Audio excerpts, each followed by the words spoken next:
Welcome. It's Katie from Without a Crystal Ball. Welcome back after a long weekend. If you are from the United States, we are just getting over our sort of inaugural start of the summer event, Memorial Day. I hope you guys had a wonderful long weekend and spent time with your family and your loved ones.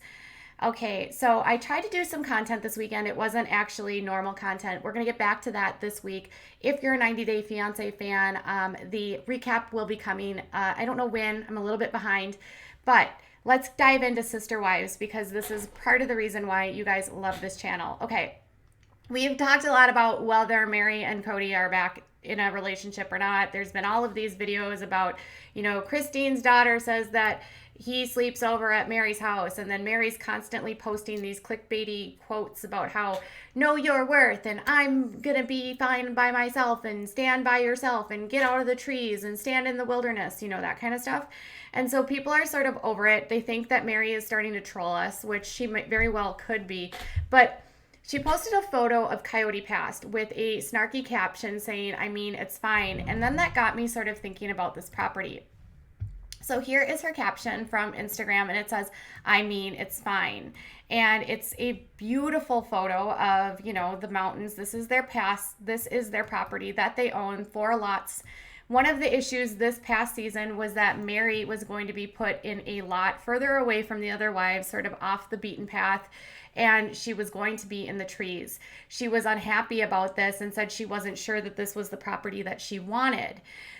Now, it resulted in this humongous fight between her, Robin, and the women, right? And then Kody, with Kody basically saying that Meri will do anything to have the women groveling at her feet, that she consistently treats the family and everyone else as though she is the queen, and that she won't be satisfied until everyone is bowing down to her.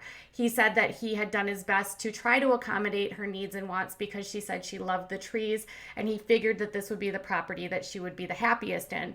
She said after living in the trees, she didn't like all of the darkness and thought maybe not. And now she then at one point in that episode said, I mean, it's fine. So her play on words was not lost on her fans because they noticed it and picked up on it right away. This one said, I mean, that caption though, you are a true gem and I love your heart and your sense of humor. And she gave her a winky face. And then this person said, so beautiful. And Meri said, it's so good. And then they said, will you ever live that down? And she said, probably not. So the Coyote Pass is gorgeous, you guys. They have 4 lots that are in this development that is currently under development. Now, the crazy thing here is that they bought this property 2 years ago. In June of 2018 is when they bought this property. We're coming up on the 2-year mark and they have not broken ground. In fact, if you look at this property, it is clear that nothing has been going on.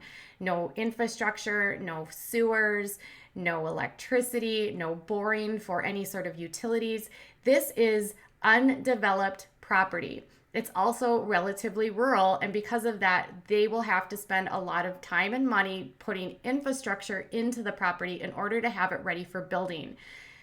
2 years they've had this property with not anything done, and it could probably take 2 years or more if they started today to get infrastructure and homes built on these properties.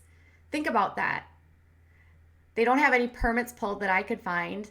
They've done no infrastructure, and they're holding on to these lots that they paid a pretty penny for and have, from the best that I can tell, payments due on. They also own property where Robin has a house that they have a mortgage on, and Christine has a home. So they have all of these mortgages. They're holding on to this property. Nothing has been built yet, and they are renting 2 homes, and then the 2 ladies bought houses. Buying a house in this market, when you buy a house, you have to stay in it for a certain period of time before you sell it. Otherwise, it's considered capital gains. Now, Kody had discussed that he would potentially buy the home and then rent it out because there's not a lot of homes on the market, and the market in Flagstaff is hot for that. He also teased the season about potentially selling his property and making a killing on it because his attorney said that this property is in demand. We know that Kody's not the best when it comes to finances. In fact, we know that he recently requested a $150,000 equity line of credit on the home that he just purchased with Robin in August of 2019.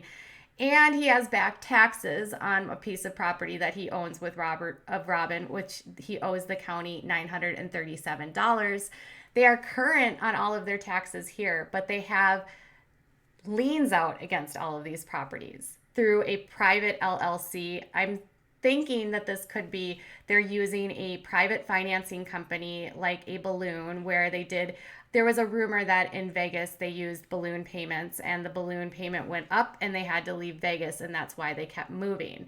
There's also been long speculation that they use products that are called interest only, and so they, in order to qualify, and that when the interest or only period runs out, they ditch out, sell the property, and go, not having paid much principal down on the property.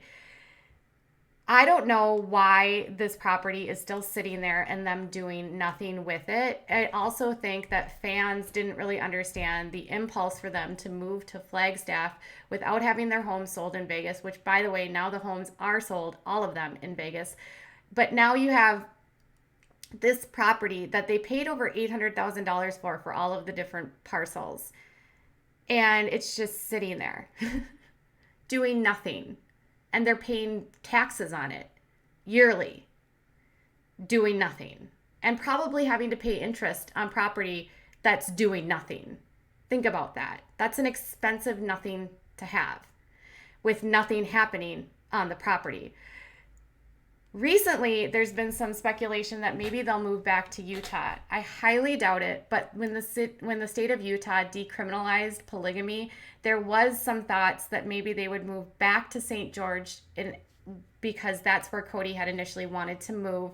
Now, Christine and Janelle actually shot that rumor down because they say that they would never be comfortable going back to Utah because Utah actually tried to sue them or do an investigation against them, and they tried to sue the state of Utah for living as polygamists. Now in the state of Utah, they could live there and it would only be an infraction for being polygamists, not a felony. That doesn't mean they couldn't have other charges against them for fraud or other crimes that often are committed under the veil of polygamy. But in terms of their family being under fire, they could move back to Utah, although the family says they are there to stay in Flagstaff.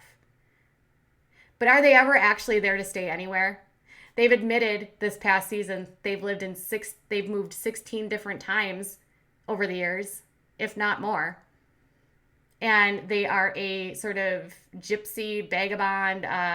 They go where the wind travels because Kody feels like he can't stay in one place because he doesn't have a home, because he doesn't feel safe because of the way that they live, which, by the way, polygamy is a federal crime. It's actually a federal felony.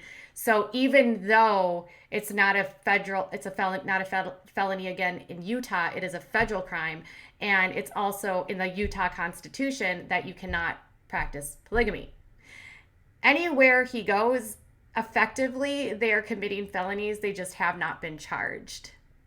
Think about that. So what are they going to do with this property? Will they go back to Utah? I doubt it. But it could happen because they've got Aspen there. They've got Christine's mother there. They've got family there. They've got Meri Brown, who owns her inn, which is now not taking any customers because of the COVID pandemic. They have so many ties to Utah that I wouldn't put it out of the question in the future, but they insist no. But do you think they're ever going to build on this property? Do you think that it will ever come to pass? Do you think this will ever happen?